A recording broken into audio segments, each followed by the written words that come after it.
নতুন YouTube channel কেন সার্চে আসে না? নতুন ইউটিউব চ্যানেল সার্চে না আসার প্রথমত কারণ হলো আমরা ইউনিক নাম নির্বাচন করতে পারি না।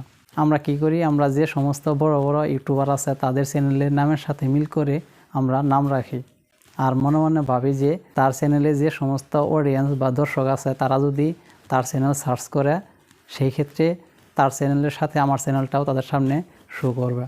এমনটি ভেবে তাদের চ্যানেলের নামের সাথে মিল করে আমরা আমাদের চ্যানেলের নাম নির্বাচন করি। এতে করে দেখা গেছে সার্চ র্যাঙ্কে আমাদের চ্যানেল আসে না। তাই আপনি যদি আপনার নতুন চ্যানেলটি সার্চ র্যাঙ্কে আনতে চান এবং সবার উপরে সার্চ র্যাঙ্কে আনতে চান, তাহলে আপনার চ্যানেলের নামটি অবশ্যই ইউনিক হতে হবে। আপনি যখন একটা নতুন চ্যানেলের নাম নির্বাচন করবেন, অবশ্যই আগে যাচাই করবেন যে এই নামে আরও কোনো প্রকার চ্যানেল আছে কিনা। যদি সেই নামের আরও কোনো চ্যানেল থাকে তাহলে আপনি সেই নামটি অবশ্যই ক্যান্সেল করে দেবেন। আপনি এমন একটি নাম রাখবেন যে নামে আর কোনো চ্যানেল ইউটিউবে পাওয়া যাবে না, তাহলে আপনার চ্যানেলটি প্রথমেই সার্চে চলে আসবে। নতুন চ্যানেল সার্চে না আসার দ্বিতীয়ত কারণ হলো চ্যানেলে পর্যাপ্ত পরিমাণ ভিডিও না থাকা।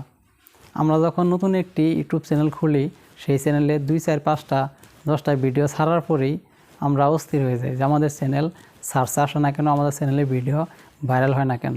কারণ একটা চ্যানেল তখন ইউটিউবের নজরে পড়ে যখন সেই চ্যানেলে অসংখ্যক ভিডিও থাকে, তখন ইউটিউবের নজরে পড়ে এবং ইউটিউব সেই চ্যানেলটাকে অ্যানালাইটিক্স করে তারপর সেই চ্যানেলটি দর্শকের সামনে তুলে ধরে এবং সেই চ্যানেলে প্রত্যেকটা ভিডিওর ইমপ্রেশন বাড়াতে থাকে।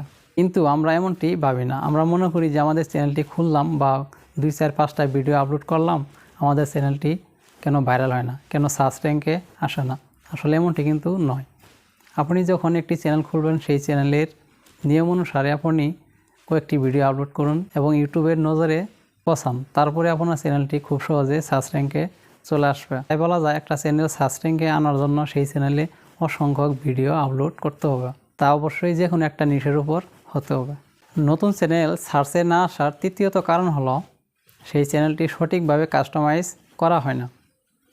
কারণ একটা চ্যানেলের সঠিক কিওয়ার্ড এবং ডিসক্রিপশন লেখা হয় না, বিদায় ইউটিউব বুঝতে পারে না যে চ্যানেলটি কাদের জন্য তৈরি করা হয়েছে এবং চ্যানেলটি কী রিলেটেড এবং এই চ্যানেলে কী রিলেটেড ভিডিও আপলোড করা হবে। এতে করে সেই চ্যানেলটি সার্চ র্যাঙ্কে ইউটিউব দেয় না।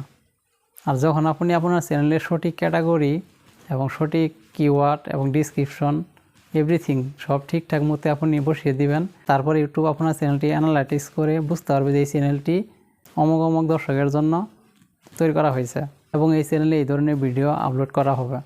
তাই আপনি যদি আপনার ইউটিউব চ্যানেলটি নতুন খুলে থাকেন, তাই আপনার চ্যানেলে সঠিকভাবে কাস্টমাইজ করবেন। আপনার চ্যানেলের কিওয়ার্ড, ডিসক্রিপশন এবং চ্যানেল ক্যাটাগরি এবং চ্যানেল ভেরিফাই করে নেবেন। তাহলে দেখবেন খুব তাড়াতাড়ি আপনার চ্যানেলটি সার্চ র্যাঙ্কে চলে আসবে এবং চ্যানেলটি খুব তাড়াতাড়ি গ্রোথ দিকে চলে যাবে। আশা করি বুঝতে পারছেন। যদি আমার ভিডিওটি ভালো লাগে অবশ্যই ভিডিওতে একটি লাইক করবেন। আসসালামু আলাইকুম।